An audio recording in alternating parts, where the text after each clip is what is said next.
आमा, म आत्तिएको देख्यौ र? तिमीले भारी बोक्दै हुर्काएको तिम्रो छोरो मात्तिएको देख्यौ र? तिमीले उचालेको प्रत्येक भारीहरूले, तिमीले वर्षौं नफेरेका तिम्रा सारीहरूले, खरको चुइने छान्नु अनि त्यसैमाथि उम्रिएका झारीहरूले मलाई मेरो परिस्थिति, मेरो औकात जलजली सम्झाइरहन्छ। शहरको रमझमले तिम्रो छोरो मात्तिएको देख्यौ र? हरेक पाइला पाइलामा ठेस, जरुरत पर्दा आफन्तहरूको छेपारे भेष म कसरी बिर्सिन सक्छु आमाको तपस्या अनि मलाई म बनाउन मेरा बाले छोड्नु परेको मेरो प्यारो देश। आमा, मात्तिएको देख्यौ र?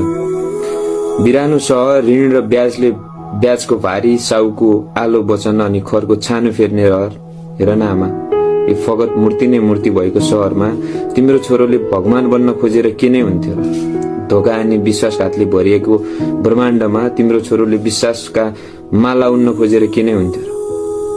यी मान्छे अनि यिनका चालचलनमा अल्झिएर, साउको ऋण अनि आफन्तका वचन बल्झिएर मात्र यो सहरसँग परिचित हुन खोजेको हुँ। आमा, तिम्रो छोरो मात्तिएको देख्यौ र?